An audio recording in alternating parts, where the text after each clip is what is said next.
Pagi semuanya. Suara saya sudah terdengar ya. Terdengar, Pak.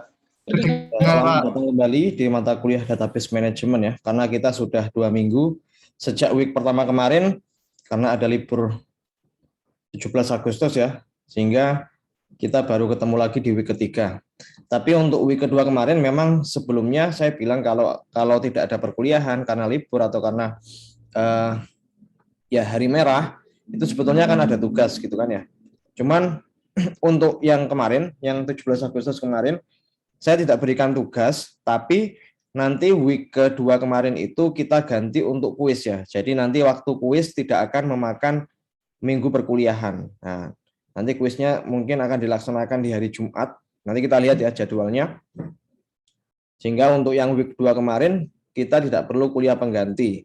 Itu nanti untuk kuis ya. Nah, kuisnya nanti di week ke-5 atau 6 ya. Nanti saya lihat untuk jadwalnya. Dan nanti kuisnya nggak akan makan waktu perkuliahan kita ya. Oke. Kita langsung masuk ke materi saja. Kemarin terakhir tugasnya adalah Anda menginstall SQL Server 2014 dan membuat 2 buah instance ya. Saya sudah cek beberapa dari tugas Anda ya yang sudah Anda submit di ULS. Saya lihat beberapa sudah betul ya, membuat 2 buah instance sudah berhasil. Jadi saya kira Anda sudah memahami ya bagaimana cara membuat sebuah instance ya, atau 2 buah instance atau lebih dari 2 instance di satu database SQL Server. Jadi kelebihannya kalau kita menggunakan SQL Server, kita bisa membuat 2 buah instance atau lebih. Nah, sehingga nanti dalam satu server ya, dalam satu komputer kita punya lebih dari satu database management system ya. Nah, dari tiap database management system itu kita nanti bisa ya implementasikan ya sebuah database ya atau beberapa database di dalamnya. Itu nanti tujuannya biar untuk merapikan database kita ya.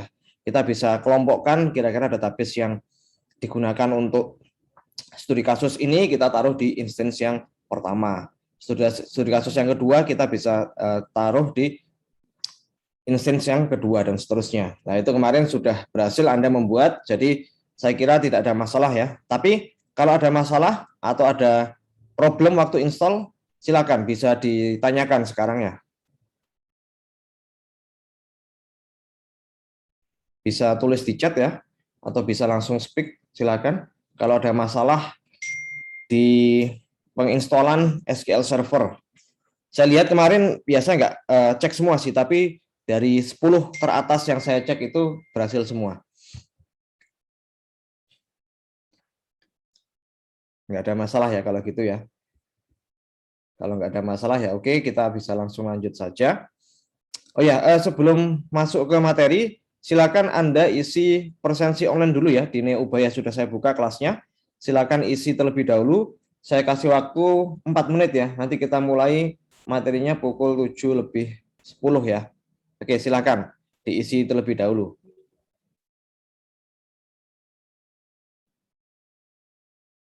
Oke, sudah pukul 7:10 kita mulai saja.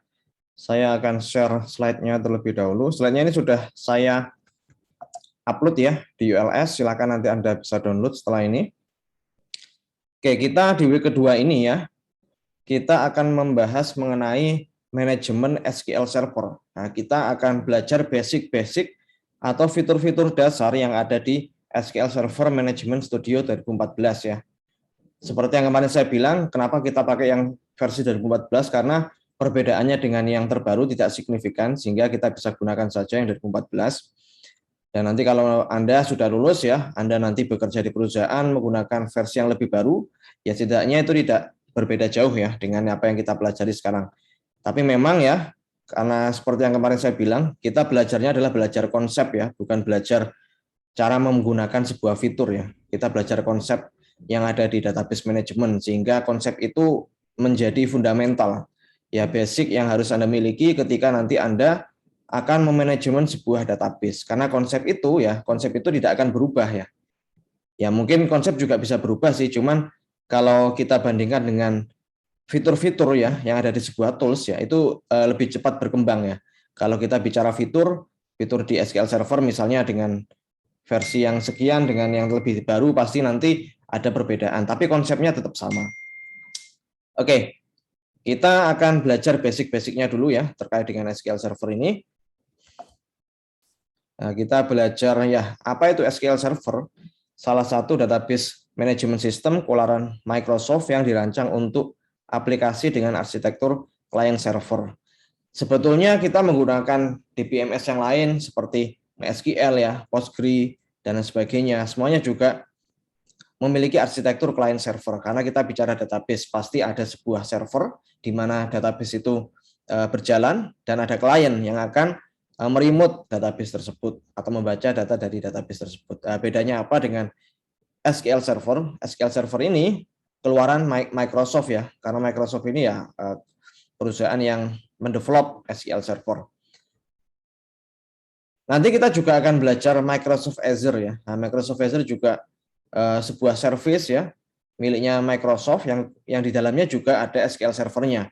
Nah, Anda sebagai mahasiswa Ubaya punya akses ke sana ya. Anda punya fitur atau punya ya akses untuk menggunakan berbagai macam fitur yang ada di Microsoft Azure, bukan hanya database ya. Tapi nanti kita akan coba explore ya terkait dengan Microsoft Azure. Bagi Anda yang belum pernah menggunakan ya silakan login dulu ya. Caranya ada di My Ubaya. Nanti kita juga akan ada materi yang akan membahas berbagai macam fitur yang ada di Microsoft Azure, karena kalau kita tidak manfaatkan ya, Anda sebagai mahasiswa Ubaya Anda punya akses ke sana tapi Anda tidak manfaatkan, itu nanti bisa percuma ya. Nah, sayang kalau nggak dimanfaatkan. Nah, nanti kita coba akan manfaatkan fitur yang ada di Microsoft Azure yang kaitannya dengan database SQL Server. Oke, nanti itu ada pembahasannya di beberapa minggu ke depan. Nah, ini merupakan sejarah SQL Server. Nah, kita bisa tahu karena kita menggunakan SQL Server 2014 ya. Sebelumnya ada SQL Server versi 2012, 2008, 2005 hingga versi yang ke 2000. Nah, kita bisa lihat memang di sini ada beberapa fitur baru yang ditawarkan jika kita menggunakan SQL Server 2014 ya. Ada in-memory OLTP, performance and scale, enhanced security, hybrid cloud, Hadoop connectivity. Karena Hadoop connectivity ini kaitannya sama big data ya. Fitur-fitur yang ada di big data nanti bisa kita integrasikan dengan SQL Server 2014. Yang dimiliki oleh SQL Server versi sebelumnya ya pastinya juga dimiliki oleh SQL Server versi 2014. Cuman di sini ada beberapa ya fitur baru ya yang bisa kita gunakan. Nah, kita bisa lihat memang cloud performance ya, karena sekarang industri 4.0 berarti semua komputasi bisa kita lakukan di dalam cloud. Nah, kita bisa lihat SQL Server 2014 ini juga mendukung ya cloud computing. Setahu saya kalau kita menggunakan SQL Server ya di Microsoft Azure, kita bisa pilih versi SQL Server-nya versi berapa, dan 2014 masih bisa dipilih. Kalau semester lalu waktu saya ngajar itu masih bisa kita pilih ya yang versi 2014. Kalau yang 2012 ke bawah ini kayaknya sudah nggak ada di Microsoft Azure. Tapi nggak tahu ya, mungkin semester ini bisa saja berubah ya. Tapi kita nanti lihat ya. Nah, ini merupakan kelebihan dan kekurangan dari SQL Server. Ya, kalau kita bicara kelebihannya, ya sekuritasnya aman, dapat melakukan clustering data, ya, karena kita bisa menginstall lebih dari satu instance ya. Jadi database kita bisa kita cluster, bisa kita kelompokkan dengan lebih rapi, dan kemampuan recovery, backup, dan restore data yang baik ya. Nanti kita akan coba pelajari yang poin ketiga ini. Recovery, backup, dan restore data yang baik ya. Kekurangannya ya ini tidak bisa multi OS ya, hanya bisa dipakai di Windows. Kalau menggunakan OS yang lain, misalnya menggunakan Linux ya atau Mac ya, itu nggak bisa running di sana. Saya sudah pernah nyoba di Linux itu, saya menggunakan Wine ya, saya coba jalankan, ternyata memang nggak jalan, servisnya nggak jalan di Linux ya. Nah, kalau Anda menggunakan Linux ya, saran saya Anda bisa menggunakan virtualisasi ya, pakai VirtualBox atau VMware untuk menjalankan SQL Server-nya. Jadi Anda install dulu OS Windows-nya. Nah, kalau pakai Mac juga sama, Anda harus menggunakan virtualisasi dulu. Dan ini tidak open source ya, harga lisensi cukup mahal, apalagi kalau kita beli yang versi terbaru ya, yang versi 2020 misalnya itu harga lisensinya juga cukup mahal. Tapi kalau memang company ya atau perusahaan yang kita manage datanya memang menyediakan dana untuk itu ya silakan boleh. Itu tergantung pertimbangan dari seorang database administratornya. Nah, cukup sulit digunakan pada bahasa pemrograman lain. Cukup sulit ini relatif ya. Relatif. Kalau sudah terbiasa juga sebetulnya mudah ya. Karena dokumentasinya juga sudah cukup lengkap. Kita tahu ini merupakan one tier vendor ya dari Microsoft. Pasti kalau kita bicara dokumentasi, kita cari ya dokumentasinya di Google pasti cukup banyak. Ini relatif. Kalau orang yang baru pakai ya mungkin cukup sulit untuk beradaptasi. Tapi kalau sudah adaptasi ya pasti akan terbiasa. Nah, ini kemarin yang sudah Anda lakukan, install SQL Server 2014 ya. Ini caranya ya, ini waktu Anda install ya, klik 2 kali di executable file-nya, nanti akan ada pilihan seperti ini. Ya, silakan dipilih all saja ya. Ya, kita nggak tahu nanti kemungkinan ada beberapa fitur yang akan kita gunakan ke depannya. Amannya ya kita bisa select all saja. Nah, tapi kalau kita sudah terbiasa menggunakan SQL Server, kita sudah terbiasa memanage sebuah database menggunakan SQL Server, ya kita bisa tahu kira-kira fitur ini kayaknya nggak akan digunakan ya, bisa di-uncheck ya, biar menghemat memori di hard disk Anda. Ya, kita nggak perlu menginstall fitur yang nggak kita butuhkan. Tapi saran saya kalau baru pertama kali ya, silakan dipilih semua saja. Nah, setelah itu akan ada pengisian untuk nama instance, name instance. Kalau kita menggunakan default instance ya, nanti otomatis nama instance-nya menjadi MS SQL Server. Kalau kita sebelumnya belum pernah ya menginstall SQL Server di komputer kita, nah kita bisa pilih default instance, nanti dibuatkan nama default MS SQL Server. Tapi kalau yang kedua, nanti Anda menginstall instance yang kedua, ketiga, dan seterusnya, ya Anda bisa memberikan nama di sini. Kalau tidak salah, kalau Anda tetap memilih default instance, nanti akan ada penambahan karakter angka di belakangnya, MS SQL Server 2, 3, dan seterusnya. Nah, instance ID-nya ini sama dengan nama instance-nya, tapi bisa kita ubah juga ya, ID dari instance-nya ini. Nah, ini sudah saya jelaskan ya, default dan name instance, kapan memilih name instance ya, ketika kita ingin memberikan nama pada instance tersebut. Ya ini tergantung dari apa yang mau kita buat nantinya. Kita ingin membuat lebih dari satu instance ya, misalnya instance yang pertama saya gunakan untuk menyimpan database yang kaitannya dengan karyawan. Instance yang kedua saya gunakan untuk menyimpan database yang kaitannya dengan customer. Biar nggak bingung, Anda bisa memberikan nama di instance tersebut ya.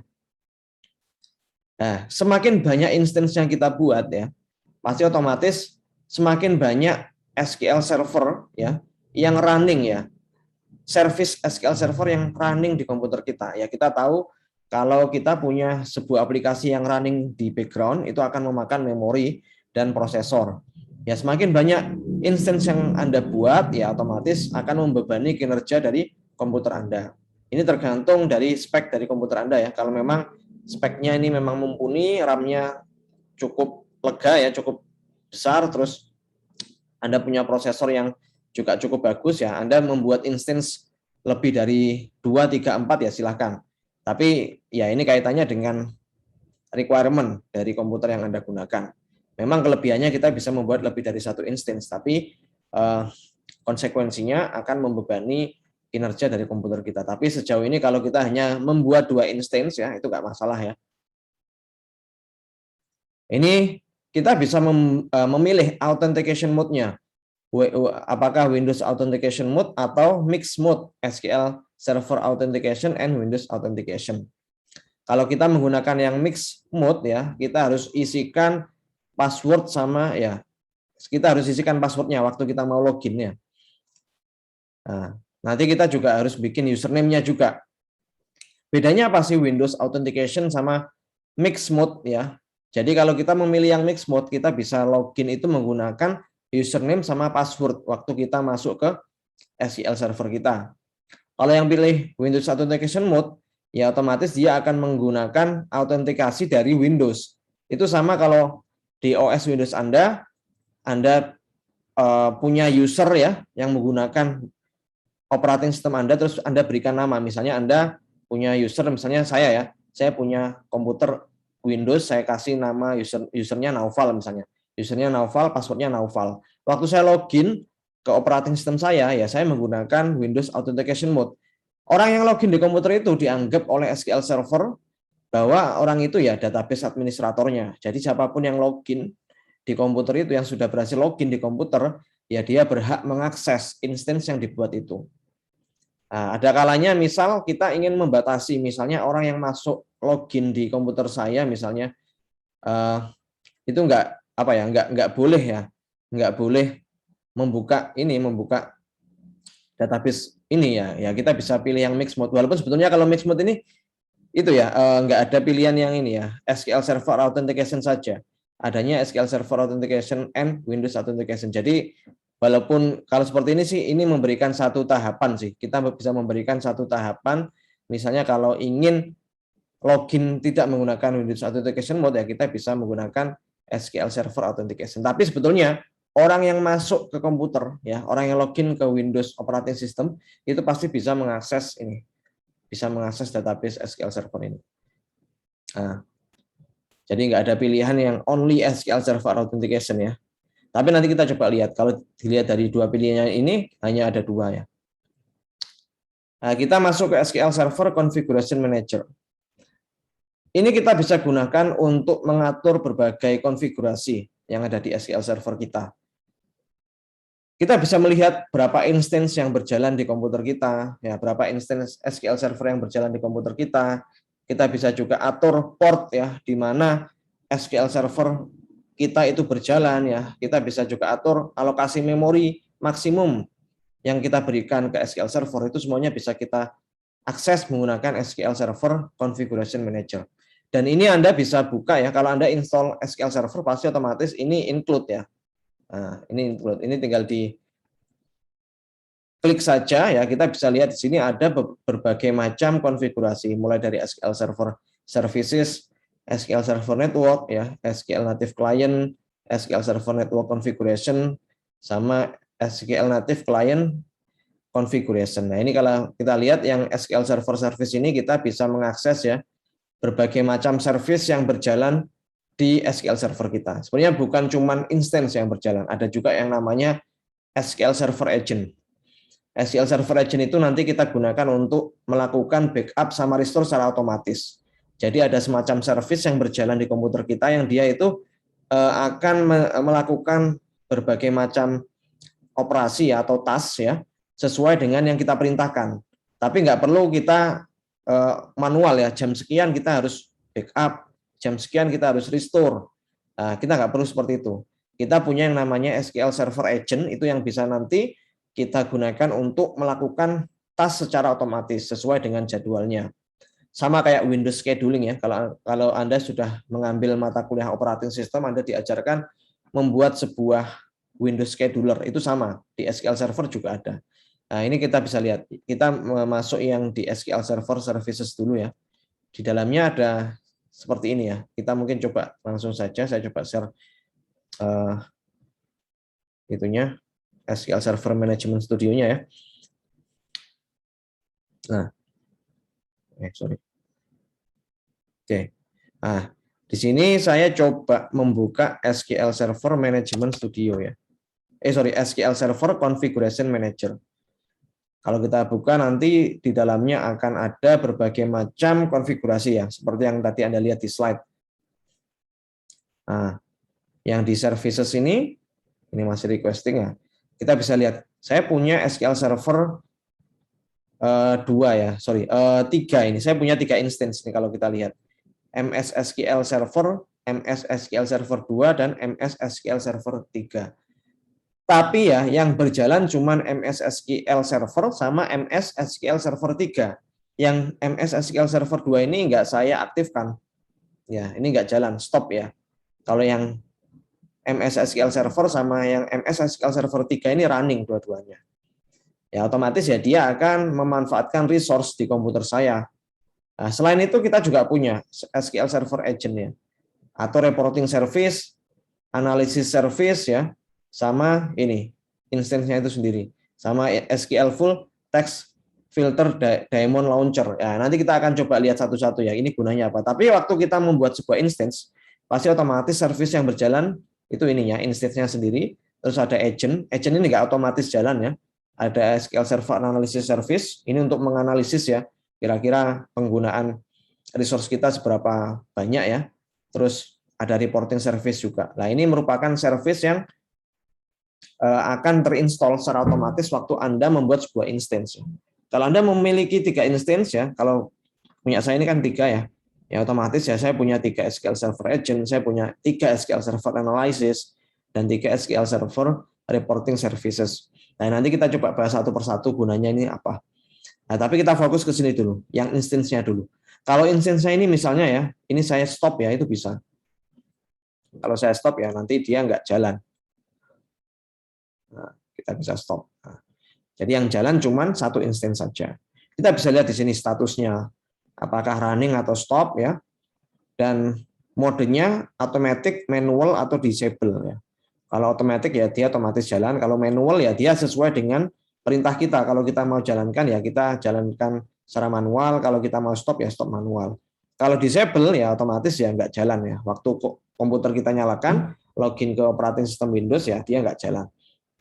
Nah, di bagian SQL Server Network ini ya ada berbagai macam, oh ini nggak ada ya, there are no items to show in this view. Mungkin kita masuk ke sini saja. Ini ada protokol-protokol yang bisa kita atur ya. Nah, kita apakah menggunakan TCP/IP ya, terus port yang kita gunakan ini TCP/IP ternyata. Kalau untuk SQL Server ya nggak bisa menggunakan UDP ya. Nah, oke. Di sini ada berbagai macam pengaturan. Ini banyak sekali, silakan nanti kita analisis satu persatu, tapi kita akan menganalisisnya case by case ya. Nanti kita coba lihat kalau kita punya case seperti ini, kira-kira service apa yang akan digunakan ya. Di beberapa pertemuan ke depan, kita nggak akan belajar satu persatu ini seperti apa ya, tapi kita akan sediakan case ya. Nanti Anda tinggal mengikuti bagaimana cara menyelesaikan case tersebut. Nah, setelah itu nanti pasti Anda akan tahu berbagai macam fitur yang ada di sini, yang ada di SQL Server Configuration Manager-nya. Oke.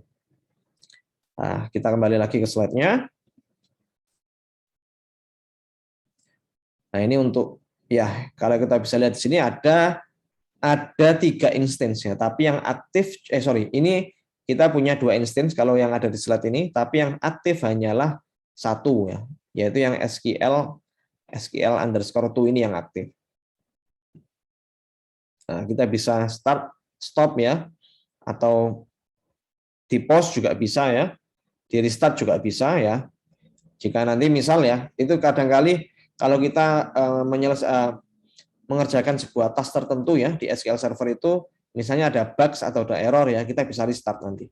Kita bisa klik kanan di service-nya, terus kita pilih restart. Start mode-nya kita bisa pilih manual, automatic, atau disable ya di sini. Oke. Nah, kita masuk ke SQL Server Management Studio-nya. Ini merupakan salah satu tools yang akan sering kita gunakan. Kalau yang tadi, Configuration Manager, itu hanyalah tools untuk melihat ya berbagai macam pengaturan di SQL Server. Cuman kalau SQL Server Management Studio ini ya nanti kita melakukan query, kita melakukan backup, kita melakukan restore ya, kita membuat ERD, itu semuanya kita buat di sini. Ini sama kalau di di MySQL, Anda punya MySQL Workbench ya. Kalau di MySQL Anda punya MySQL Workbench, kalau di SQL Server Anda punya SQL Server Management Studio. Nah, apa itu SQL Server Management Studio? Ya ini mirip seperti NetBeans ya, Microsoft Visual Studio atau MySQL Workbench. Nah, SQL Server Management Studio berguna untuk mengelola semua komponen SQL Server. Ya ini merupakan core-nya ya, core dari SQL Server-nya, karena semua pekerjaan yang terkait dengan database administrator ya kita lakukan di Microsoft SQL Server Management Studio. Ya bukan semua pekerjaan sih. Kalau tadi beberapa service bisa kita aktifkan, bisa kita nonaktifkan melalui SQL Server Configuration Manager. Tapi kalau kaitannya dengan SQL Server Management Studio ini kaitannya dengan berbagai macam task ya atau operasi untuk memanage ya database kita. Ya, memanage database kita secara umum. Nah, ini Sebelumnya Anda menginstall dengan pilihan SQL itu ya, mixed mode ya, SQL Server Authentication atau Windows Authentication. Nah, kalau Anda memilih yang pilihan yang kedua, mixed mode ya, Anda bisa memilih autentikasinya apakah menggunakan SQL Server ataukah Windows Authentication. Kita coba langsung lihat saja. Ini contohnya kalau di punya saya ini, saya coba buka SQL Server Management Studio saya. Nah, di sini saya coba bisa connect ya. Saya coba connect ke sebuah instance yang sedang aktif. Nah, kita coba lihat tadi instance yang saya matikan yang mana. Yang saya matikan tadi yang sebentar saya coba. Kalau nggak salah yang 2 sama yang ketiga ya. Oh, yang kedua sama yang ketiga ini saya matikan kan ya. Yang pertama nggak saya matikan. Kita coba yang kedua dulu. Kalau kita matikan ya otomatis kalau pilih yang instance yang kedua ini kan instance-nya, nama instance-nya ya. Saya konekkan ya nggak bisa. Karena saya menggunakan mix mode tadi sebelumnya. Kalau saya pilih authentication-nya Windows Authentication ya nggak masalah. Saya klik connect di sini. Nah, harusnya nggak bisa karena saya matikan ya servisnya. Oke.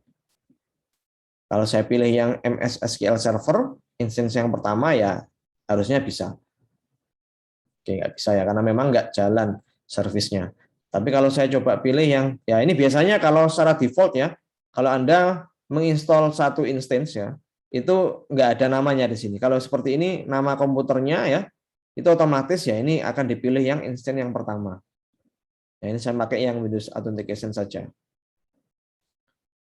Nah, bisa masuk ya, karena juga lagi aktif. Dan saya bisa lihat di sini ada database yang bisa kita analisis ya. Ya ini nanti kita akan coba import satu database ya. Ini ada employee ya. Ini yang akan nanti kita import. Ini saya coba hapus dulu aja. Oke. Nanti kita coba import ya. Import lagi. Oke. Jadi ini seperti ini ya. Kalau kita mau login, pilihannya seperti itu. Oke, saya coba share lagi di slide-nya. Nah, kita bisa lihat di bagian properties ya. Kita bisa lihat seperti ini. Misal saya pengen tahu apa ini ya, sebentar. Ya, saya pengen tahu pengaturan yang ada di instance saya yang pertama misalnya.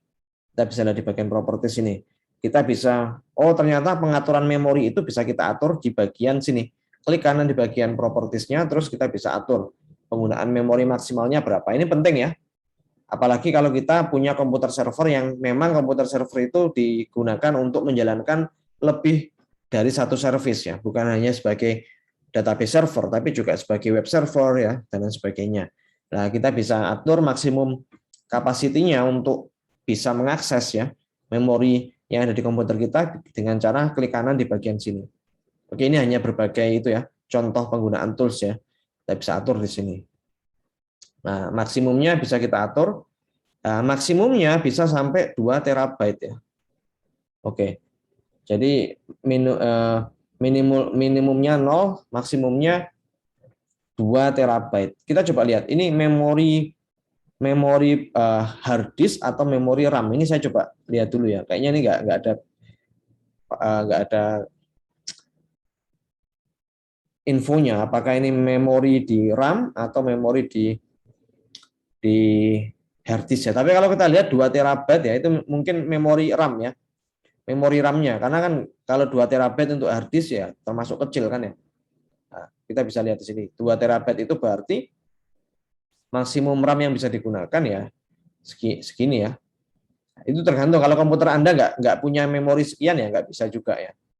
Nah, kalau misalnya Anda isi 2 terabyte ya, ya nanti yang terbaca ya maksimum dari kapasitas memori yang Anda miliki di komputer Anda.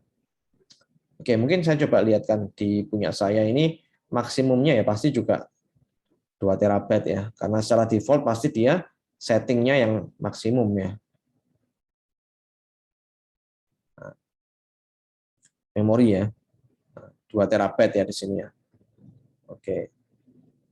Nah, ini oh ya, ini sepertinya memori RAM ya, karena di bawahnya ini ada minimum memori per query ya. Jadi ini bisa kita gunakan untuk mengeksekusi query. Misalnya kita melakukan query juga pasti akan memakan memori ya. Kita bisa setting nilai minimumnya berapa. Kalau semakin tinggi ya semakin cepat harusnya proses query-nya. Oke. Oke, saya bisa close saja dulu di sini. Kita kembali ke slide-nya. Ya, ini kurang lebih seperti itu ya untuk penggunaan SQL Server Management Studio. Nanti Anda tinggal adaptasikan kalau Anda menggunakan versi yang lebih baru ya. Oke. Nah, di sini kita punya Object Explorer ya. Di dalam instance di bawahnya ini ada database, ada security, ada server object, ada replication, dan lain sebagainya. Ini kita sebut sebagai Object Explorer yang bentuknya kayak folder gini. Kalau di dalamnya database ada apa? Ya pasti ada database yang ada di instance ini ya. Tadi contohnya saya punya database employee itu running di instance yang pertama. Kalau di bagian security ini ya berfungsi untuk mengatur keamanan server dan database. Ya, pengaturan security-nya kita bisa atur kira-kira siapa yang boleh mengakses instansi ini, kita bisa atur di sini. Nanti ada materinya ya terkait dengan security ini. Terus ada server object ya untuk menampilkan objek-objek yang terhubung dengan server. Ya misalnya komputer kita atau server kita, database server kita berinteraksi dengan klien ya, kita bisa lihat di bagian server objeknya. Replication berguna untuk mereplikasi suatu database ke database lainnya. Oke, kita nggak perlu menghafalkan satu persatu, nanti kita akan belajarnya case by case saja. Ini hanya itu aja deskripsinya ya, apa kegunaan dari tiap object explorer-nya. Ini ada juga always on high availability ya, gunanya untuk memonitor availability dari grup ya, yang di manajemen ini untuk menyediakan fasilitas dalam mengelola backup, maintenance, dan monitor itu di bagian manajemen. Oke, sekali lagi nanti kita akan belajarnya case by case ya. Ini nggak apa-apa, kita cukup tahu deskripsinya saja. Sedangkan yang integration service catalog ini untuk mengelola project yang dan package yang digunakan. Oke, kita langsung belajar by case langsung. Jadi misalnya kita ingin merestore sebuah database. Ya, caranya cukup mudah ya, bahkan mudah sekali kalau menurut saya. Kita tinggal mendownload ya. Contohnya ini Anda nanti gunakan employee.bak ini bisa Anda download di URS. Isinya itu merupakan data database data karyawan ya. Anda bisa klik kanan di bagian database, pilih restore database. Setelah itu kita pilih nanti lokasinya di mana, lokasi .bak-nya, file .bak-nya. Nah, kita bisa langsung coba saja di sini. Misalnya saya coba share screen lagi oke. Tadi database employee-nya kan sudah saya hapus ya. Jadi saya coba restore lagi. Saya pilih restore database. Nah, kita bisa pilih letaknya di mana tadi ya. Letaknya itu ya kita pilih nanti di bagian device ini, kita klik dulu. Source-nya bagian device. Terus kita klik di bagian titik 3 di kanan ini untuk browse file.bak-nya. Nah, kita pilih add. Terus kita cari employee.bak-nya ada di mana. Nah, ini kalau kita lihat secara default ada di ini ya. Karena saya letakkan di sini ya lokasinya. Tapi kalau Anda mendownload di ULS ya silakan nanti dilihat di mana Anda meletakkan file.bak tersebut. Oke ya, ini saya gunakan aja yang ada di sini. Tinggal klik OK saja. Klik OK lagi. Ya, gampang ya, cuma restore database saja ya. Nah, setelah itu kita klik OK. Nah, misalnya nanti Anda ingin memindahkan sebuah database dari satu instance ke instance yang lain atau dari satu komputer ke komputer yang lain, ya Anda bisa gunakan restore database ini. Nah, ini kita sudah punya employee di sini. Kita bisa lihat tabelnya apa saja. Nah, ini kita bisa klik kanan untuk melihat isinya ya, select 1000 rows ya, kita select 1000 baris yang paling atas. Nah, ini nanti otomatis query-nya akan di-generate-kan, terus di bawahnya ini ada data dari tabel department. Oke. Terus kalau tabel employee misalnya, ya mungkin Anda bertanya, kenapa di depannya ada DBO-nya ya? Ini memang kalau kita menggunakan SQL Server itu, kalau kita membuat sebuah database, di depan nama tabelnya ada DBO-nya. Oke, kita coba select yang employee. Nah, kita bisa lihat di sini, ini merupakan data employee-nya ya. Nah, kalau kita bisa lihat, ada beberapa kolom yang nol ya ini ya. Ya memang desain dari database-nya ini harusnya kan nggak boleh ada apa namanya, ada kolom yang isinya 0 ya. Tapi ini kan dari restoran dari sini ya, dari file employee.php ini yang buat siapa saya juga nggak tahu. Tapi kita hanya itu aja, apa namanya, nyoba saja kalau mau merestore database itu caranya kayak gini. Nah, kalau Anda mau melakukan query gimana ya? Klik kanan aja di tabelnya, kita pilih misalnya, nah ini di sini sih bisa sebetulnya ya, file new query ya, file atau di bagian query ini aja. Oh, tapi kita bisa lakukan di sini sih. Kalau kita mau membuat sebuah file ya, kita select aja di satu tabel, terus akan muncul nanti apa namanya tampilan untuk melakukan query di sini ya. Oke. Nah, kalau kita coba lihat di project ya, kita coba lihat isinya apa. Oh ini loh new query-nya di sini. Nah, kalau kita mau pengen query yang kosongan ya, kita bisa di sini. Oke. Oke, kita kembali lagi ke slide. Ya, kurang lebih seperti itu. Kalau ada pertanyaan silakan ya. Mungkin sampai sini ada pertanyaan. Silakan. Sebelum saya lanjut lagi. Bisa tulis di chat, bisa langsung ngomong juga. Silakan. Ya, cukup mudah ya karena kita cuma menggunakan tools di sini ya. Kita masih belum belajar konsep-konsep database administrator ya. Itu nanti di beberapa pertemuan ke depan nanti kita akan coba fokus ya ke berbagai macam konsep. Misalnya nanti kita gimana caranya membuat sebuah cluster database, gimana cara membuat indexing, gimana cara membagi hak akses ya, itu memang konsep di sana. Oke. Kalau nggak ada pertanyaan saya lanjut ya. Oke, nanti Anda bisa coba sendiri setelah perkuliahan ya. Ini nanti saya record ya seperti biasa. Ya memang waktu week 1 kemarin saya bilang bahwa tiap kuliah itu saya akan sediakan videonya kan ya. Yaitu kondisional ya, kalau memang saya memang sempat untuk membuatkan videonya, saya akan buatkan dulu, nanti waktu perkuliahan langsung diskusi. Tapi kalau mungkin nggak sempat kayak ini ya, hari minggu ini saya nggak sempat bikin videonya, jadi ya ini sekalian live, sekalian juga itu bikin videonya, saya record ya, nanti saya upload di YouTube seperti biasa. Oke, ini tadi yang restore database kita sudah berhasil merestore database employee ya. Kita coba eksplorasi lebih dalam lagi. Nah, misalnya ini saya ingin mengimport sebuah file txt ya. Kita bisa mengimport sebuah data dari file txt ya. Misalnya kita mau membuat sebuah table, kita males, kita nggak tahu caranya query create table ya. Saya bikin aja tabelnya di mana di txt ya. Silakan boleh. Nah, Anda bisa tentukan ya kolomnya apa saja, NRP, nama, program studi, IPK, dipisahkan dengan koma ya. Setelah itu row kedua, row ketiga, dan seterusnya merupakan datanya. Nah, caranya yang pertama Anda bisa membuat database baru ya. Pilih new database, terus beri nama data underscore mahasiswa. Nah, kita langsung coba saja, biar lebih praktis ya.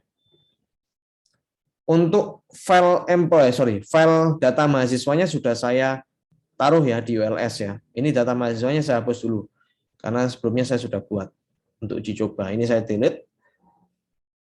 Oke, saya klik create database-nya lagi dari awal ya. Saya pilih new database di sini. Nah, namanya data mahasiswa misalnya. Nah, sebentar ini saya coba share kembali di slide-nya. Ini ada beberapa ketentuannya. Ketentuannya saya coba sesuaikan dengan yang ada di sini. Oke ya. Oke, ini enggak ada ketentuannya untuk create database-nya ya. Langsung saja. Oke. Oke, ini sebenarnya bisa kita atur sini. Ini kayaknya pembahasannya di week ke-3 besok ya.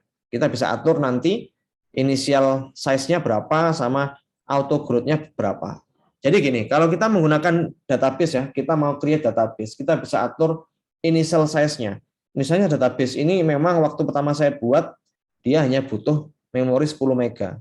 Tapi kita tahu seiring berjalannya waktu, database kita pasti akan grow ya, akan bertambah size-nya.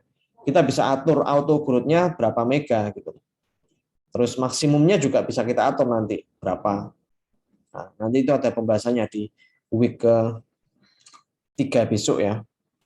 Atau pertambahannya itu bisa by size atau by percentage ya. Kalau misalnya mau auto growth-nya 10%, misalnya 10 mega nggak cukup ya, ada data baru, ya kita bikin tambahkan 1 mega, jadi 11 mega. Kalau 11 mega sudah nggak cukup, ya kita tambahkan 1,1 mega dan seterusnya. Nah, kalau kita bisa pilih yang auto growth-nya apakah percentage atau by size ya. Oke, nanti kita akan bahas yang ini. Kita klik OK dulu, saya sudah membuat database data underscore mahasiswa ya. Ini udah berhasil. Langkah selanjutnya, saya akan mengekspor file data mahasiswa.txt ya. Nah, ini saya taruh di mana, saya coba cari dulu. Oke, sebelumnya saya harus pilih di sini, klik kanan, tas,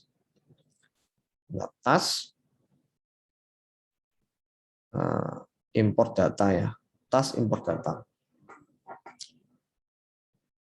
Oke, nah ini kita klik next saja. Sebelum itu saya coba cari filenya dulu ya. Filenya tadi namanya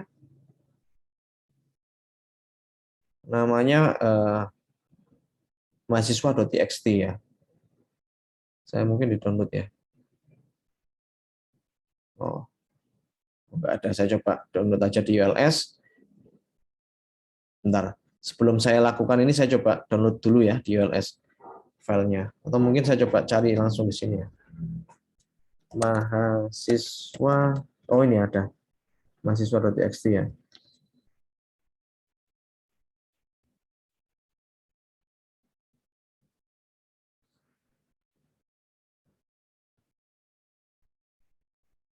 Bentar, ini agak lemot ya. Letaknya di mana sih, Naufal? Kayaknya di download tadi. Oke, saya nggak jadi download di ULS, saya close saja ini. Ini ya. Oh, ini merupakan file txt-nya. Saya coba save aja biar nggak bingung nyarinya. Saya save as di desktop aja. Saya taruh di desktop ya. Oke.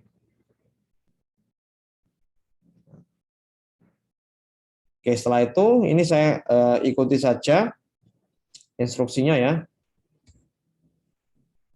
Bentar. Oke, saya ikuti instruksinya di sini. Saya lanjut saja next ya. Next.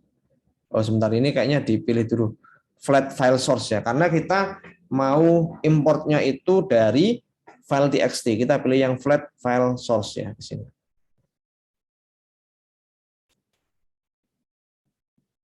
Oke. Setelah itu kita klik next.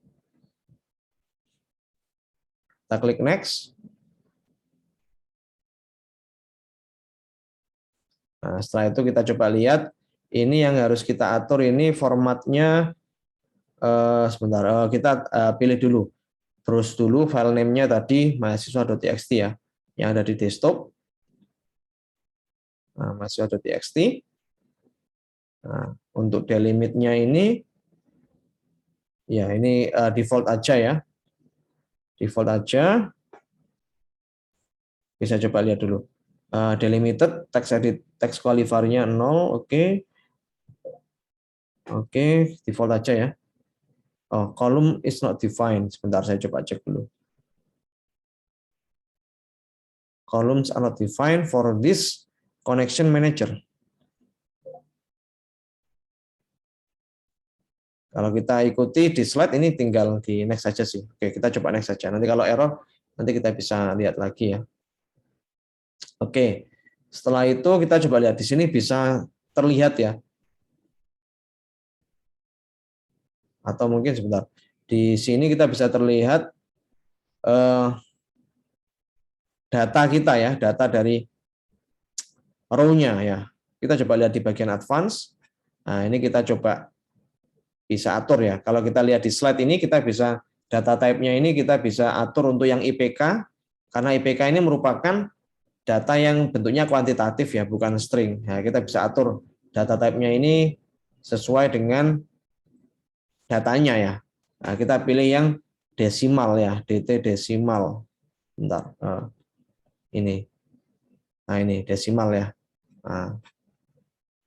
Oke. kita sudah pilih yang desimal. Karena memang IPK nanti kan harapannya kita bisa misalnya menghitung IPK, kita bisa menghitung IPS ya. Semuanya itu butuh yang namanya kalkulasi nantinya. Kalau kita bentuknya string ya kita nggak bisa kalkulasikan ya. Oke, kita coba klik next saja. Oke, kita coba lihat di sini. Nah, kita pilih yang sini kita pilih yang Microsoft OLEDP Provider for Analysis Service ya. Kita pilih yang ini. Kalau kita mau mengimport file .txt ya, kita pilih yang ini ya. Oke. Sebentar. Ini tampilannya agak berbeda ya. Saya coba cek dulu. Tadi kan pilih flat ya. Kok kembali lagi ya, sebentar. Kita coba back dulu. Oke, flat sudah. Oke. Ini pilih yang flat file ya, bukan Microsoft OLEDP. Kita pilih yang flat file. Terus di sini kita coba lihat untuk file name-nya ini. Bentar kok agak beda ya tampilannya. Kita coba terus lagi coba. Oke.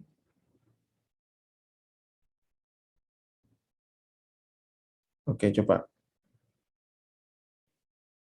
Oh ya, memang ada error ya di sini. Saya coba close dulu. Ini kayaknya tampilannya agak berbeda dengan yang ada di slide ya. Saya coba lihat di bagian tabelnya, harusnya sih belum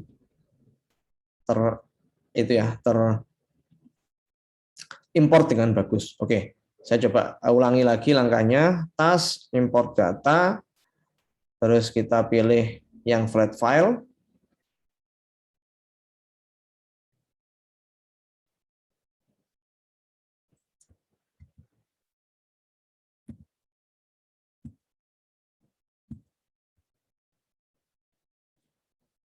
Oke, kita pilih next, kita pilih yang flat file. Oke, masih loading ya. Kita pilih yang flat file source. Kita klik next lagi. Terus file name-nya ini kita pilih ini ya, more mahasiswa.txt. Oke. Terus formatnya delimited ya. Oke. Kode page-nya ini English Indonesian. Column name in the first data row ya. Kita kalau cek ini kan harusnya sudah betul. Kalau yang di bagian advance ini untuk yang IPK kita pilih yang decimal. Oke. Kita klik next. Coba. Nah, yang bagian sini agak berbeda dengan yang ada di slide ini. Kalau yang di slide ini waktu diklik next dia langsung muncul OLEDP Provider for SQL Server ya. Sebentar, ini harusnya sih tampilannya sama ya. Coba saya pilih yang OLEDP ya, klik next. Oh, nggak bisa ya. Oke, saya pilih yang lain coba. Coba saya back dulu. Saya next ya. Kalau secara default ini kita lihat, kita harusnya pilih yang SQL Server ini ya. Coba kita pilih ini aja dulu. Oh ya ini ya, Microsoft OLEDP Provider for SQL Server. Kita pilih yang Use Windows Authentication. Oh ya, ternyata ini ya kayaknya pilihannya tadi. Microsoft OLEDP Provider for SQL Server. Kita pilih yang ini ya. Tadi kan kita berkutat di sini, ternyata yang dipilih yang ini. OLEDP Provider for SQL Server. Oke, untuk database-nya kita pilih database mahasiswa. Oke, terus ya misalnya kita mau pakai yang SQL Server Authentication, kita bisa tuliskan SA sama S4 ya di sini. Karena username sama password-nya ini seperti ini. Oke, kita klik next. Oke. Nah, kita bisa lihat di sini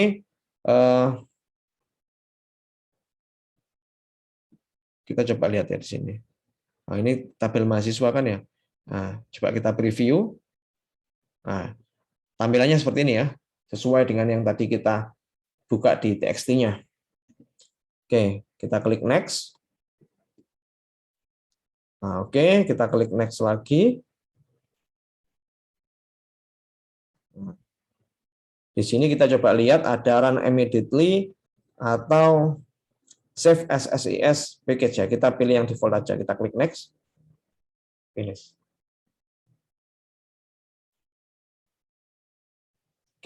Oke.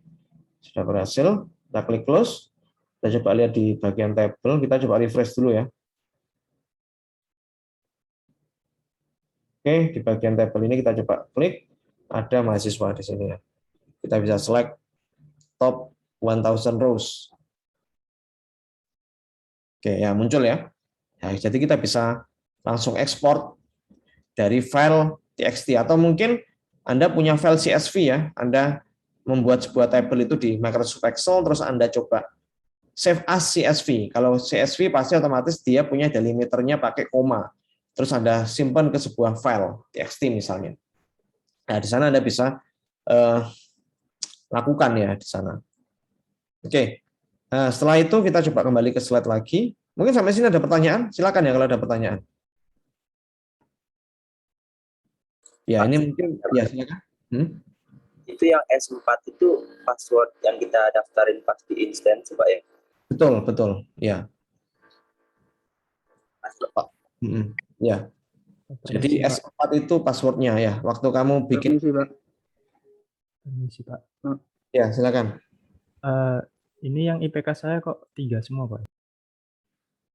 Kamu sudah pilih itu ya, yang desimal ya.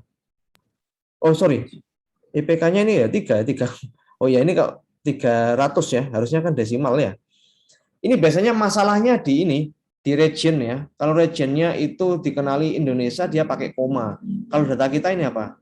Datanya ini pakai titik ya. Ini masalahnya. Ini kadang titik itu nggak kebaca sebagai koma. Ini masalahnya. Kemarin saya juga ini sama problemnya kalau seperti ini. Jadi kita harus ubah regionnya dulu.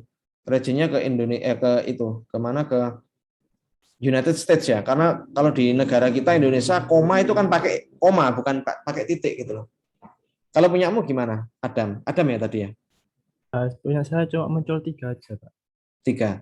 Oh, Yang regionnya Indonesia atau apa ya? Nggak tahu ya. kurang tahu. Coba di sini. Biasanya kita di sini sih di Excel bisa kelihatan. Kalau kita lihat ya, kalau di punya saya ini dia kebacanya, ini saya hapus. Nah, saya coba share itunya lagi. Nah, ini saya coba buka Microsoft Excel saya ya. Saya coba pengen tahu kira-kira region saya, harusnya sih region saya Indonesia. Kalau 3 titik itu nggak kebaca sebagai apa namanya koma gitu loh.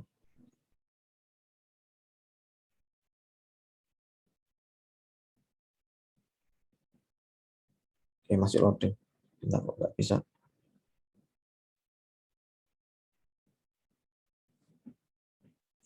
Oke, kalau kita lihat di sini ya, di TXT-nya ini dia 3,32 ya, 3,89 atau mungkin kita ganti aja di sini ya, pakai koma gini. Tapi nanti ini bermasalah kalau kita pakai koma ya, karena dikenali sebagai delimiter.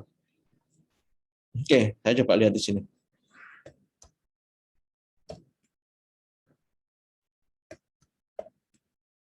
Nah, kalau 3,89 ini dia dikenali string. Kalau 3,89 otomatis dia kan kayak rata kanan ya. Ini dianggap angka. Kalau seperti ini dianggap string. Jadi ini region saya ini adalah region Indonesia. Harus diubah dulu. Ini saya kemarin lupa cara mengubah regionnya itu gimana.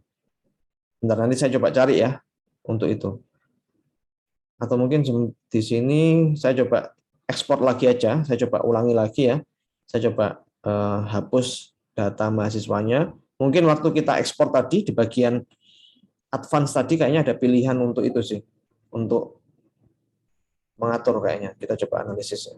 Oke, di sini saya coba data mahasiswa ya. Saya coba import lagi.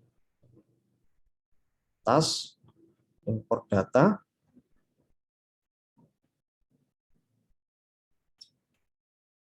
Next. Data source-nya file ya.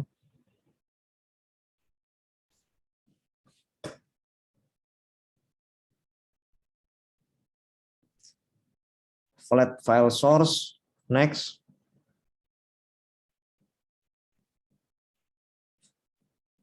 Terusnya mahasiswa.txt, terus di bagian advance, saya coba pilih data type-nya untuk yang IPK ini, saya pilih desimal ya. Desimalnya ini nggak ada pengaturannya, apakah dia ini ya, data type-nya. Oh, nggak ada ya. Ini kayaknya kita harus mengubah dulu region-nya. Penulisan titik koma itu loh di Windows-nya. Saya coba next saja.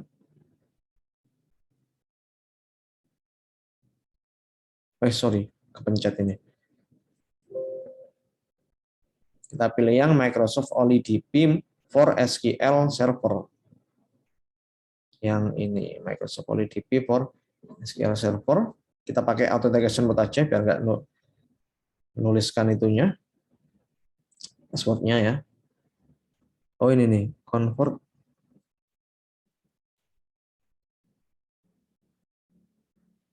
use global. Ini misalnya tadi defaultnya kan ini dicentang ya. Kalau kita coba lihat misalnya di sini on error. Oh ini saya coba ini ya uncheck ya. Oh kalau ini di convert otomatis ya. To view conversation data double click add row and context the column source ya. Coba kita lihat di sini.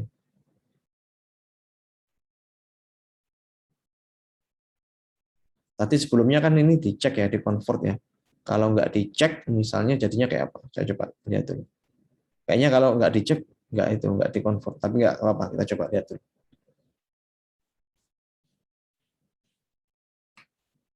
Oke. Saya coba lihat, refresh dulu.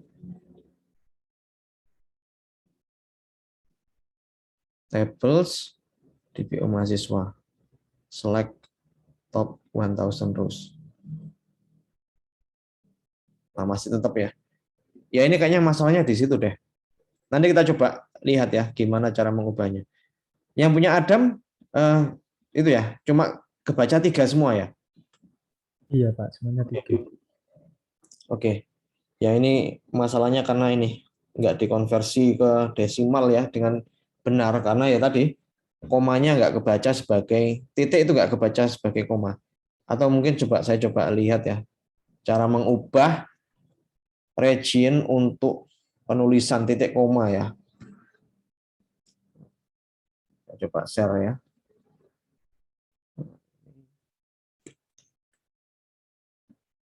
How to change the apa ya dot and comma for Windows gitu aja. Region and language option, pilih Windows 10, start type control panel and press enter region. Oh ini ya, coba kita lihat ya. Pengaturannya itu kita coba ubah yang semula pakai titik, yang semula pakai koma kita ubah jadi titik. Additional setting, decimal symbol, oh di sini ya. Oke, saya coba share Windows saya lagi. Nah, coba kita ikuti di bagian control panel.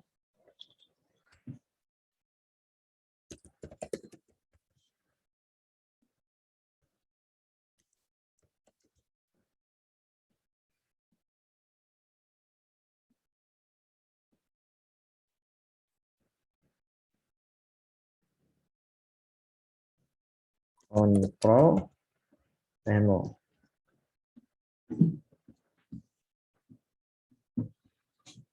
Nah, kita coba lihat di bagian control panel, terus di regional and language option. Regional, mungkin lebih cepat kita tulis di sini ya. Regional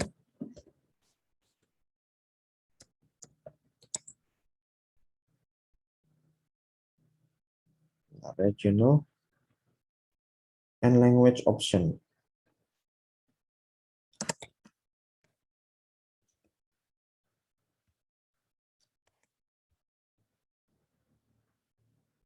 ada ya. Mungkin yang di clock and region di control panel itu bisa diklik. Oh ini ya, di sini ya. Oke. Yang di oh ini ya. Oh iya.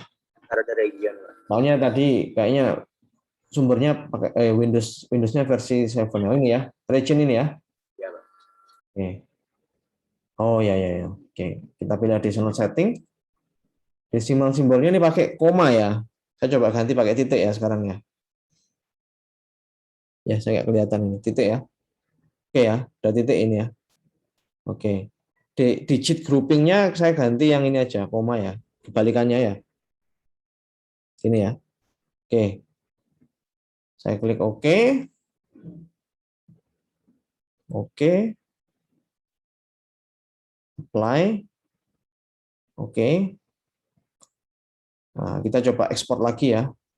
Semoga berhasil. Nah, ini saya coba hapus. Atau mungkin di refresh sudah bisa ya.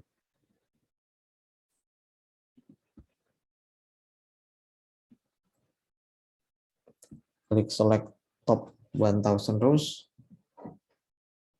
Oh enggak, tetap ya. Saya coba hapus saja ya. Saya import ulang. Delete. Oke. Oke, kita klik di data mahasiswa. Pas. Import data.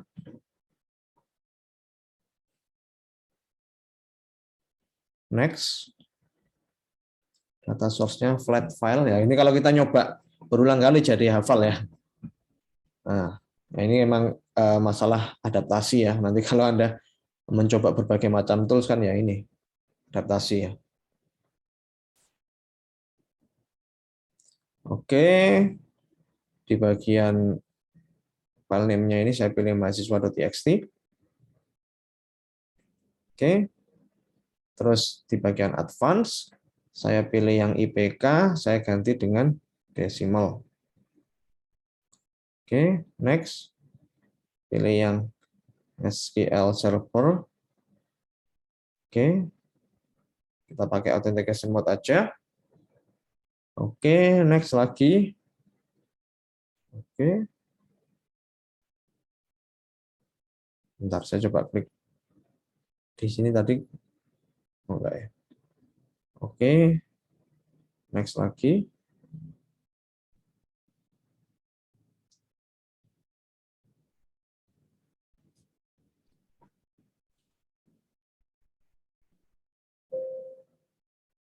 Ini kenapa ini kok ada itu ya warningnya. Coba saya klik close saja. Saya refresh. Tables, DPO mahasiswa. Oh, sekarang jadi 3 semua ya. Oh, ini sama kayak punyanya Adam sekarang. Kalau punyanya Adam regionnya sudah betul, cuman dia nggak kebaca itu ya. Dia dibulatkan ya, dibulatkan ke bawah. Oke, sebentar ini saya harusnya itu sih, nggak error ya. Tapi saya coba lihat ya. Oh, kalau kita lihat di slide juga error ini. Kalau kita lihat di slide, IPK-nya juga nggak kebaca koma. Oke, nggak apa-apa. Nanti kita coba cari ya. Ini kenapa? Nanti saya coba cari dulu biar nggak terlalu makan banyak waktu. Kenapa nanti IPK-nya ini nggak muncul komanya? Nanti saya coba cari ya. Oke, jadi dia nggak dibulatkan gitu ya. Oke, nggak apa-apa. Nanti saya coba cari ya. Nanti saya coba kalau solusinya sudah selesai, solusinya sudah ketemu, saya coba share di grup Telegram. Nah, oke, kita lanjut dulu. Ini kalau kita lihat di slide juga ini ya. IPK-nya ini dia nggak ada komanya. Oke. Nah, ini kalau kita mau ekspor, tadi kita sudah import, sekarang mau ekspor ya. Nah, kalau ekspor ya berarti kita akan mengubah database kita ke sebuah file ya. Nah, misalnya dari tabel employee ya, di tabel employee dan project itu kita mau ekspor ya ke dalam format Excel. Caranya gini, task export data. Oke, langsung kita coba saja.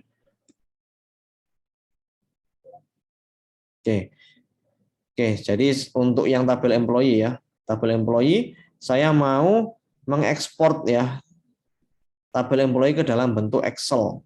Jadi di bagian employee ini saya klik kanan ya. Klik kanan, task, export data.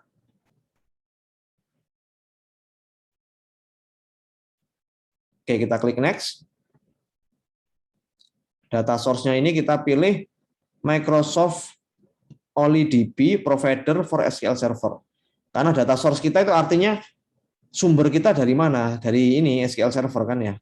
Nah, kita pilih yang Microsoft OnlyDB SQL Server. Setelah itu kita pakai yang Windows Authentication Mode saja, biar nggak usah nuliskan password. Nah, kita pilih yang destination-nya. Kalau destination-nya ini harusnya kebalikan ya dari tadi. Kalau kita pakai flat file source, tapi yang ini kita mau ekspor dalam bentuk Excel ya. Jadi kita pilih yang Microsoft Excel di sini. Nah, ini kita mau simpan di mana ya? Misalnya kita browse, kita mau simpan di kita harus menyiapkan file Excel-nya dulu ini kayaknya. Kita nggak bisa langsung itu ya. Misalnya kita bikin dulu. Bentar. Saya bikin dulu sebuah file Excel ini aja yang tadi. Saya hapus. Saya save ya.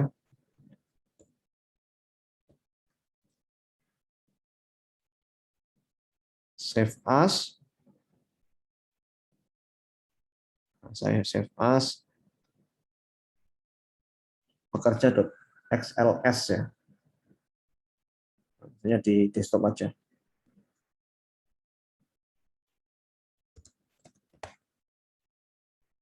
Save. Oke, nggak apa-apa, XLS nggak apa-apa. Kita coba lagi. Mana tadi? Ini ya. Nah, ini saya pilih. Oke. Kita sudah pastikan ya, namanya pekerja.xlsx server. Oke. Terus kita first row has column names ya. Oke. Oke ya, kita klik next saja. Oke, sebentar. Kita coba back dulu. Tadi kan database-nya ini ya, database employee sudah betul. Oke, kita klik next ya. Harusnya ini jalan. Microsoft Excel. Nah, kita coba lihat. Errornya itu dia Microsoft ICE OnlyDB 12.0 provided not register on the local machine. Oke. Atau harus kita dalam bentuk Excel 2003 ya. Harusnya sih bisa 2007. Bentar, saya coba cek dulu.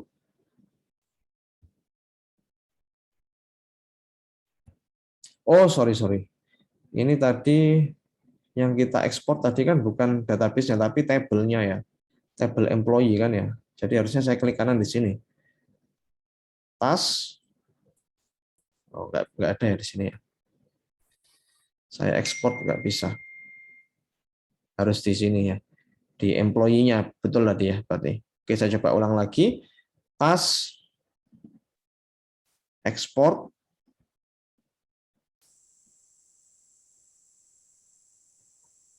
Ekspor data ya. Task, ekspor data. Saya coba klik next dulu.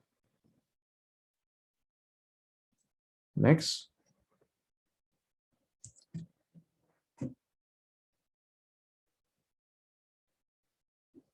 Oke, saya pilih yang OnlyDB. Oke, database-nya employee ya. Oke, next. Kita pilih Microsoft Excel. Excel file path. Ya, ini kita pilih browse.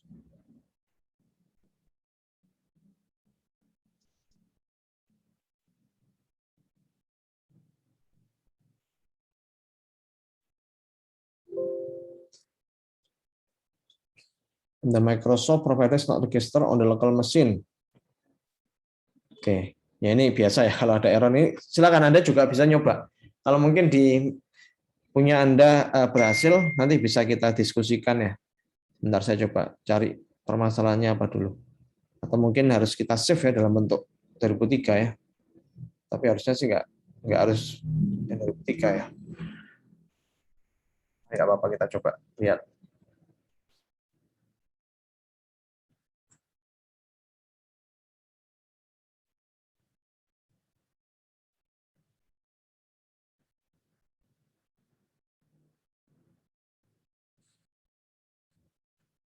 Oke, saya coba kembali lagi.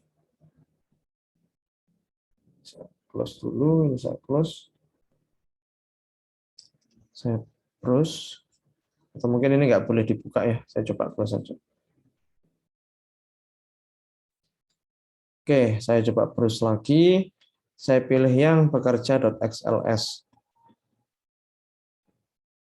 Next. Oh, bisa ya. Bentar, saya coba kembali lagi ya. Saya coba pilih yang 2007 ya, saya coba. Oke, masalahnya di sini ternyata. Oh, harusnya yang supportnya yang itu ya, 2003. Tapi nanti kalau versi terbaru ya, mungkin versi SQL Server yang terbaru dia sudah support yang XLSX ya. Nah, ini kan kita bisa tahu sekarang ya. Oh, ternyata yang 2014 ini supportnya XLS ya. Oke. Kita coba lihat, kita klik next dulu. Nah, yang mau kita import adalah tabel employee dan tabel project ya. Nah, jadi kita klik di sini. Employee sama project-nya ini kita klik. Oke. Setelah itu kita klik next. Bentar, saya coba cek dulu. Oke, kita klik next lagi. Ini data mapping-nya ya.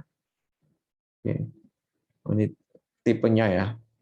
Tipe dari tiap kolomnya. Oke, saya klik next saja dulu.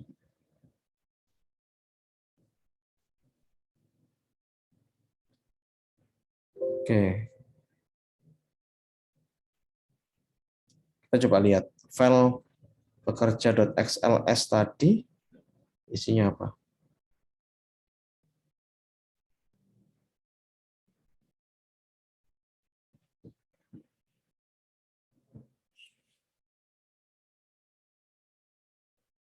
Kita tadi mengimport 2 buah tabel dalam satu database. Nah, kita lihat. Oh, ternyata dia dibedakan by sheet ya. Sheet-nya employee sama project ini dia ada 2 sheet ya. Tergantung tabelnya tadi kan employee sama ini ya, sama project yang mau kita ekspor. Yang mau kita import, sorry. Ini udah berhasil dalam bentuk sheet ya ternyata. Oke, mungkin sampai sini ada pertanyaan atau ada error mungkin di punya kalian mungkin? Ya, silakan. Saya error, Pak. Errornya di bagian mana? Pas Ini mau dengan masukin Excel-nya itu, Pak, Excel version-nya. Dia nggak version. kebaca gitu. Errornya external table is not in the expected format. Oke, oke, sebentar. Saya coba stop share dulu. Kamu bisa itu mungkin. Nah, share screen ya.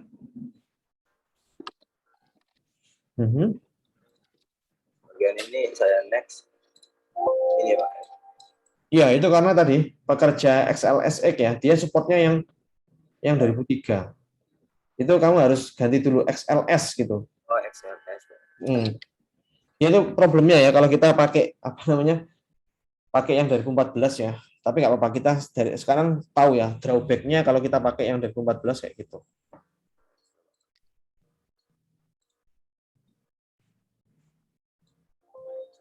Tetap ya. Oh, coba saya ulang dulu, Pak.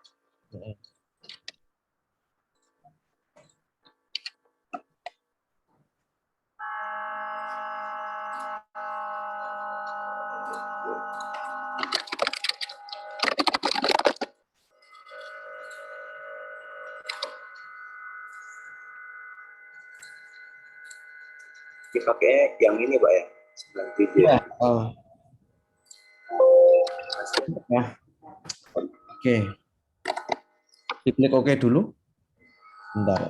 Kalau yang pilih coba, yang Excel versionnya itu ada apa saja? Kalau 2007 sampai 10 mungkin bisa, nggak apa-apa. Coba aja dulu. Sama ya. Oke, kalau Excel-nya tadi sudah kamu close ya. Kalau yang coba yang XLSX coba, yang XLSX di browse. Nah, kamu yang pilih yang XL. Oh, sudah kamu ubah. Ya, Ya, coba diganti ke XLSX lagi tapi nanti version type-nya diganti yang 2007 sampai 10. Sudah dicoba atau belum tadi? belum sih, Pak. Ya, coba dulu. Ini aja, Pak ya. Kamu ubah ke XLSX lagi. Oke.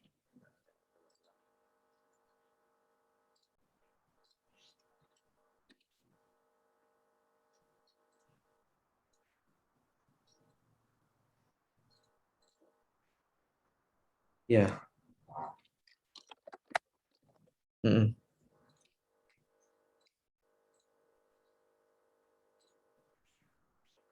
2007, Pak ya. Ya. Tetap ya. Oke, coba show details-nya isinya apa itu? Show details. Oke ya. Oke. Itu mungkin coba kamu screenshot aja itunya. Oh, Error-nya tadi screenshot, kamu coba kirimkan di grup Telegram ya. oh Kamu iya, Pak. screenshot itunya biar nanti kita coba cari solusinya gimana. Kalau tadi punya saya ternyata kalau Ini yang sih. XLS bisa. Ya, silakan. Nah, tadi saya itu mengubah ekstensinya jadi XLS, nggak bisa. Saya akhirnya buat Excel baru, Pak. Dengan Terus yang extension 2003. Terus bisa. saya run lagi bisa. Oke, mungkin Virgi kamu coba bikin Excel baru tapi save as-nya save as itu XLS ya, 97 sampai 2003. Jadi nyimpennya jangan diubah ekstensinya langsung, tapi yang dilakukan itu save as-nya save as XLS. Jangan merename ekstensinya. Kalau tadi Adam kan tadi caranya gitu ya, betul gitu ya Adam ya? Ya, Ya, Pak. ya. Oke, jadi coba gitu ya, Virgi ya. Nanti kita coba lihat. Kamu Ya. bikin Excel baru, terus di save as XLS, bukan XLSX. Oke, Pak. Oke, saya tunggu coba nanti berhasil atau enggak. Yang lain mungkin ada masalah? Oke, sambil nunggu, saya coba share screen lagi. Nah, ini tadi sudah berhasil kita ya, import sama ekspor sudah berhasil kita lakukan.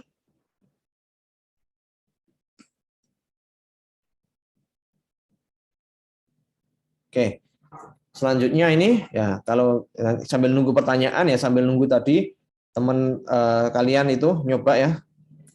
Oke, ini ada eksplorasi mandiri. Nah, pada database employee, lakukan ekspor data-data pada tabel employee menjadi file dengan format .txt. Jadi semua tabel yang ada di database employee Anda lakukan ekspor dalam bentuk txt. Tadi kita sudah lakukan ekspor dalam bentuk XLS. Sekarang tugas Anda adalah mengekspor dalam bentuk txt. Nah, lakukan import data yang ada pada file pekerja.xls. Yang kedua ini ya, dari perhatian sebelumnya ke dalam database data mahasiswa. Jadi yang tadi pekerja.xls itu Anda import ya. Dalam bentuk Excel ini Anda import ke database data mahasiswa. Nah, buatlah dokumentasinya secara lengkap dan jelas pada sebuah laporan dengan format file ini ya. Upload sebelum deadline ULS, keterlambatan nilainya 0. Jadi Anda nggak perlu membuat dokumentasi karena saya tahu kalau membuat dokumentasi itu agak lama gitu kan ya. Anda bikin video saja.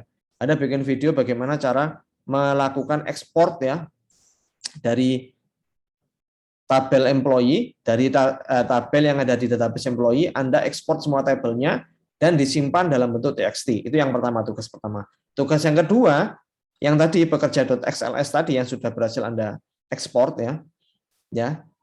Setelah itu Anda lakukan import ke dalam database data mahasiswa dalam bentuk video saja. Anda buat dalam satu video, nanti diupload di drive. Nah, nanti linknya silakan dituliskan di file txt dan dikumpulkan ke ULS ya. Nah, waktunya ya itu ya sampai dengan 9.45 ya. Jadi biar nanti perkuliahannya pas 9.45 ya. Jadi silakan nanti Anda kumpulkan paling lambat pukul jangan 9.45 deh. Pukul 15.00 aja. Saya kasih waktu sekitar 6 jam ya. Nah, ditambah dengan sisa waktu perkuliahan ini ya. Oke, saya coba bikinkan linknya dulu di ULS ya. Oke, sambil saya buatkan link submission-nya, mungkin tadi Virgi sudah bisa. Bisa, Pak. Oh ya, oke oke. Jadi nggak bisa ya kalau tinggal mengubah file ekstensi itu sepertinya di file Excel-nya itu masih terbaca sebagai Excel 2007 ya, mungkin gitu ya. Oke oke. Oke, yang lain mungkin ada pertanyaan. Pak, Silakan. ada masalah waktu import database-nya, Pak. Waktu import database-nya. Oke, mungkin bisa share screen, silakan. Saya stop share dulu.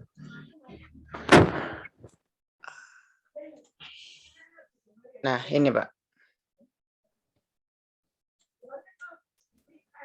Errornya kayak gini, Pak. Ini waktu ekspor ya. Iya, waktu ekspor database-nya. Import ya. Iya, sorry, import. Oke, coba diulang lagi sih. Step by step-nya gimana tadi? Ini kan di restore device. Sudah di-download ya dari? Sudah, Pak. Ini add. Saya taruh di sini kan nggak apa-apa, Pak. Ya, terserah kan, Pak. Oh, sebentar ya. Itu kemarin kayaknya ada isu juga. Coba kamu simpen di dalam tugas kuliah saja.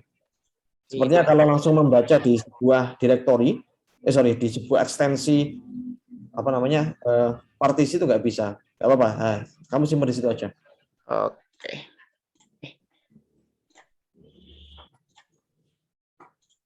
Ini berarti tugasku. Ini. Oke. Bisa ya. Langsung di oke ya, Pak? Oke. Ya, itu jadi isu yang kedua. Ternyata kita nggak bisa fail ya. Fail ya? Iya, pilot, Pak. Sama. Bentar. Access is denied ya. Ternyata memang problemnya di situ. Coba kamu pindah ke itu aja, ke C saja. Ini kan kamu punya ekstensi C sama E. Ya. Oke. Ya, coba jangan di situ. Di dokumen aja coba. Oke. Dokumen. Bentar.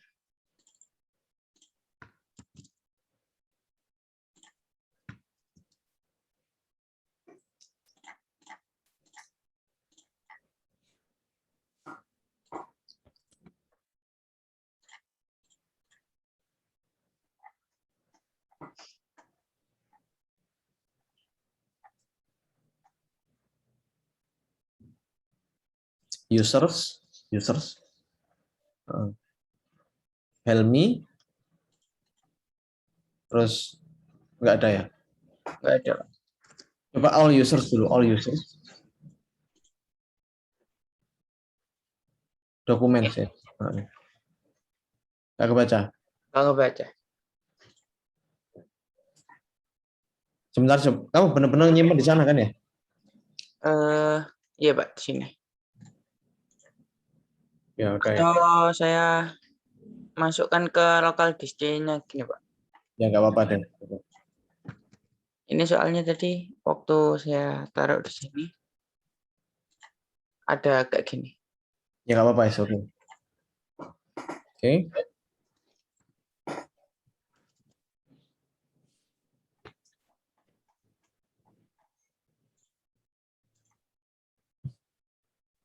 Ya, itu kebaca. C ya, itu C.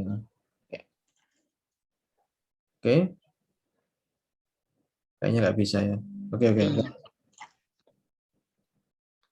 Nah, errornya apa itu ya? Akses is denied. Coba kamu simpan ke dokumen lagi coba. Dokumen.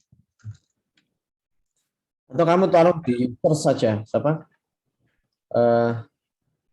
Taruh di mana, Pak? Ini ya. Kamu taruh di itu, kamu pindahkan ke Zoom aja, Zoom misalnya. Sorry, jangan. Di itu kamu cut ya, kamu taruh di this PC, C, terus di bagian users gitu aja coba. Continue. Coba lagi. Coba dari awal ya, Pak. Lagi.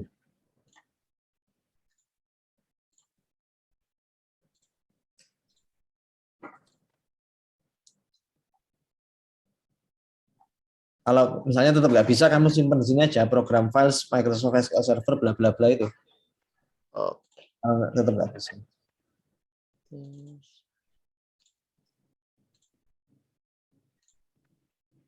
Oke, Tetap nggak bisa. coba ditaruh di situ aja. Dicoba Iya. di mana? Dicoba oke dulu. Itu memang beberapa kemarin saya juga temui permasalahan kayak gitu sih. Coba kamu taruh di bagian itu. Coba kamu buka SQL Server Management Studiomu dulu. Ya, yang tadi loh, yang defaultnya dia letaknya di mana tadi? Default Oh, itu.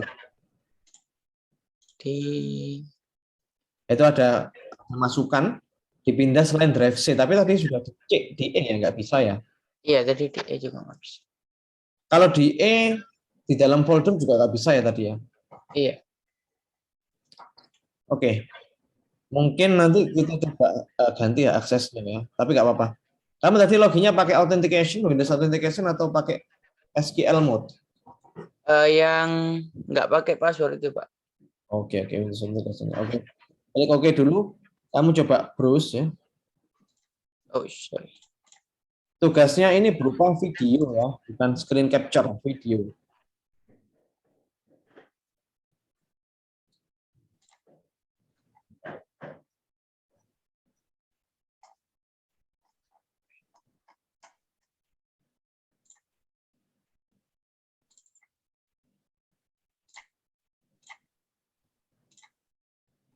Tetap nggak bisa. Maksudnya gini, coba. Kamu klik di bagian device itu, yang elipsis 3 itu, yang device kanan, yang browse, button browse-nya itu kamu klik. Add. Nah ini loh, kamu taruh di sini. Di MSS 12, terus di bagian backup. Kamu taruh di situ saja. Gitu ya. Oke, Pak. Nanti coba dulu. Oke, bisa stop share dulu mungkin. Yang lain ada error juga yang mirip dengan miliknya Helmi atau mungkin ada error yang lain? Silakan.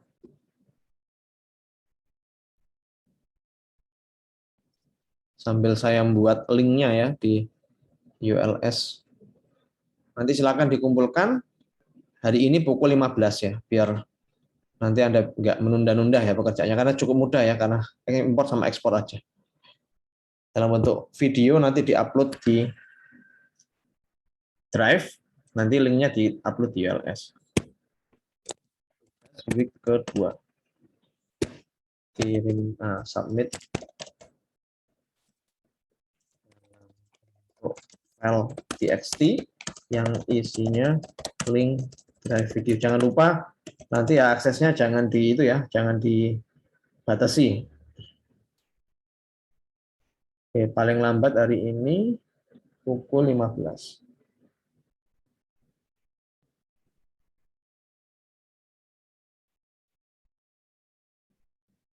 Oke, ini ada Albi. Apa namanya, ngasih itu ya, solusi untuk problem kita ya ini. Saya suka kalau banyak yang diskusi kayak gini. Oke, terima kasih Albi atas masukannya. Saya coba itu ya. Saya coba dulu di bagian skill-nya ya. Oke, saya coba share screen Windows saya dulu. Oke, tadi di bagian sini ya, waktu melakukan ekspor employee, waktu melakukan ekspor di tabel mahasiswa ini saya hapus dulu.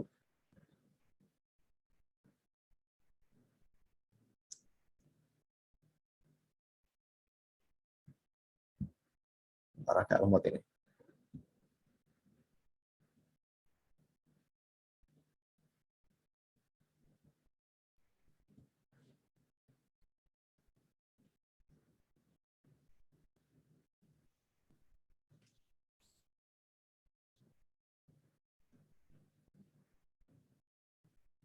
Oke, saya delete dulu, saya coba ekspor lagi, di klik kanan di sini, tas, Ini tadi import data ya, import data. Bentar. Oke, masih loading ya, agak lemot ya. Oke. Nah, tadi masukan dari Albi ya. Menemukan di saat konfigur IPK di tab advance data scale-nya dibuat 2 ke display semua. Saat konfigur IPK di tab advance ya, saat konfigur IPK di tab advance. Oke, saya coba klik next dulu.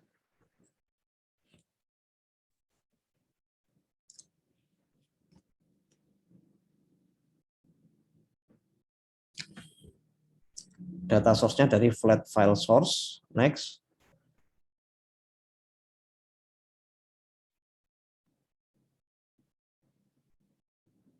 Oke, sebentar ya.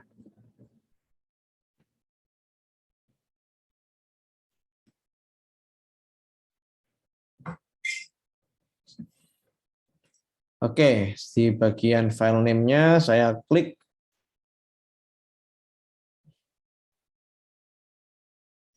mahasiswa.txt. Oke, terus di bagian advance, di bagian IPK ya. Saat konfigur IPK ini saya kasih desimal ya. Di bagian mananya, Albi? Itu dibikin desimal dulu, Pak. Lalu itu data scale-nya itu dibikin 2. Atasnya data type. Atasnya ada, oh ini. Oke, Ya, dibikin 2. ini ya. Ya. Oke, saya coba ya. Destinasinya ke OLEDP. Oke, pakai Windows 1 Text aja. Oke.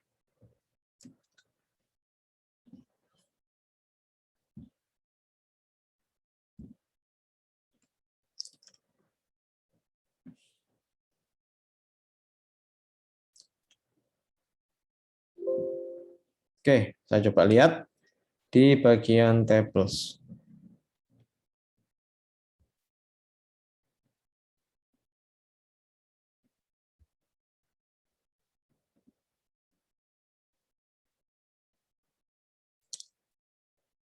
Nah, oke ya. Sip. Terima kasih, Albi. Yang lain mungkin bisa diikuti ya. Caranya tadi tinggal diubah saja scale-nya menjadi 2 karena itu kayak membaca berapa angka di belakang komanya. Kalau 0 ya berarti otomatis kita ya kebaca 3 semua. Nah, tapi dengan catatan harus diubah dulu regionnya ke Indonesia ya. Tadi seperti tadi punya saya ubah yang koma jadi titik, yang titik jadi koma. Biar nanti membacanya itu regionnya region bukan Indonesia ya, Amerika kalau gitu. United States. Diubah yang untuk merepresentasikan sebuah koma itu bukan pakai koma tapi pakai titik. Nah, gitu. Oke. Mungkin ada yang lain yang mau ditanyakan? Oke, ini kita masih punya waktu ya. Oke. Penamaan file videonya nggak ada formatnya, terserah dinamai apa saja. Yang penting Anda nanti upload ya di ULS itu file txt-nya. Di situ kan nanti saya bisa lihat siapa yang mengupload ini punyanya siapa kan ya, melalui akun ULS Anda. Oke.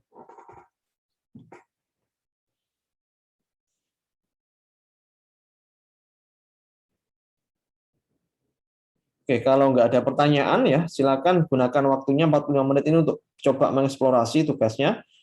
Nanti dikumpulkan pukul 15 ya. Oke, jadi mungkin cukup ya untuk sesi live Zoom kita hari ini. Saya ucapkan terima kasih atas kehadiran Anda semua.